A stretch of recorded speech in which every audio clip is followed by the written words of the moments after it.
in 1993, White House veteran Billy Dale was the director of the Travel Office.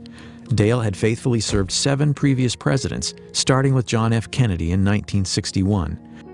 But Dale, who had actually voted for Clinton for president, would soon discover that business under the Clintons would not be business as usual. We knew that we were in for a rougher transition because we had heard stories from Secret Service agents who had gone to Little Rock for a 2-week stay down there. And the stories that some of the agents would come back and tell us, that we just knew that it was going to be different.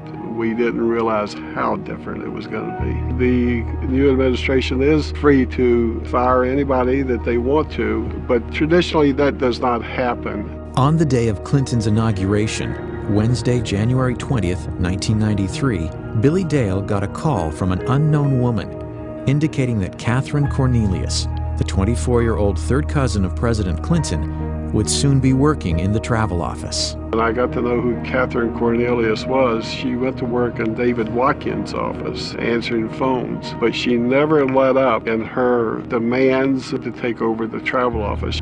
In the meantime, I get a telephone call from a gentleman in Ohio, and he wants to know how he can get in on some of the White House charter business. And I said, that's what I do.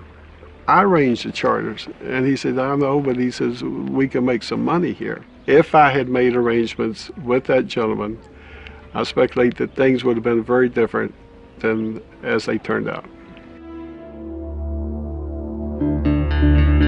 That call was from Darnell Martins, a partner of Clinton's close friends and Hollywood producers Harry and Linda Bloodworth Thomason in a travel agency called TRM.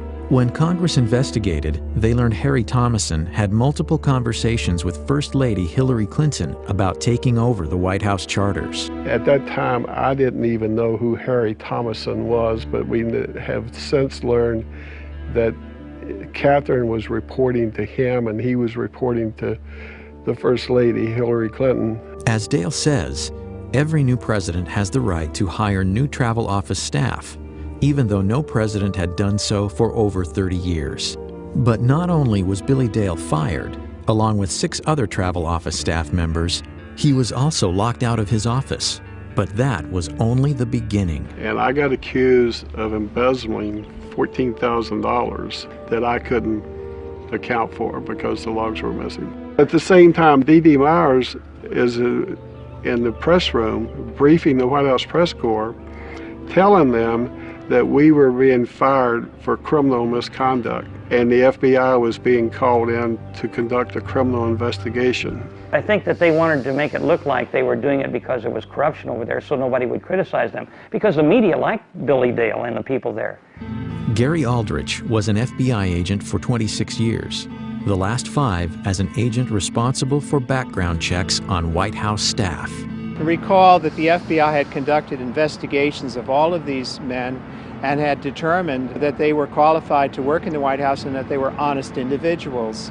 I conducted some of those investigations. Billy Dale was humiliated and was accused of serious wrongdoing to the degree that they conduct a federal grand jury investigation and an indictment of him. I had dedicated 32 years of my life to this job and served faithfully to Democrats and Republicans alike. The experience was a major event in my career because it taught me that powerful politicians can misuse law enforcement authority almost whimsically. And because it was the First Lady ordering the investigation, well then charges have to be found. That scared me. That was different from my experience in the FBI of 26 years. I thought, if we have reached the level where a politician can get irritated with somebody and cause them to maybe end up in federal prison, we've got a serious problem. The White House Travel Office affair became known as Travelgate. When Dale's legal bills to defend himself were estimated to run as much as $750,000, he considered a plea deal, a fine of $69,000 and a brief jail sentence. Blanche and I had been married for 38 years at that time. I decided that I would have to sell my home. Could I ask her to give up everything that we had worked for? The plea bargain seemed just that, a bargain in order to save himself and his family from the unending ordeal. But when Dale was informed he would not be able to proclaim his innocence, he realized he couldn't bargain with the truth. In the meantime, during this year, I got a notice from the IRS that I was being audited. For the next 30 months, Dale was investigated. His son and daughter were also subpoenaed. I remember Vicki, our oldest daughter, telling her mother that if I was found guilty, and maybe we better start over. You were sent to jail for something you...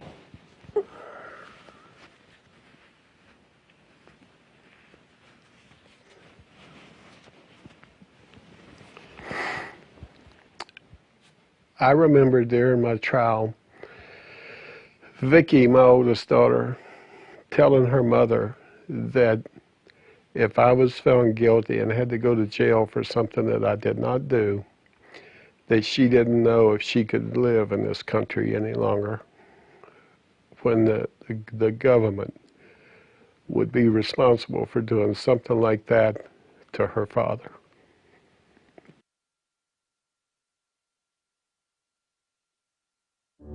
When the case went to trial in the fall of 1995, a procession of White House journalists volunteered to serve as character witnesses for Dale, including Britt Hume and Sam Donaldson. The press at the time, I think, ought to remind people that I testified at Billy Dale's trial as a character witness for him. The jury needed less than 2 hours to reach a verdict. And the jury came in and they found me not guilty on all counts.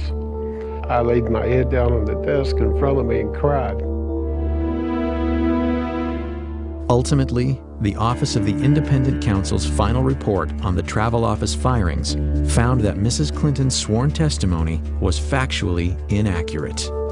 Hillary Clinton was more powerful as a first lady than any first lady that had been in the White House that I knew of. That I have learned that she was involved with it more than Bill was. Bill just wiped his hands of it and just would let her handle it. That's an example of the cynicism and the ruthlessness of the Clintons.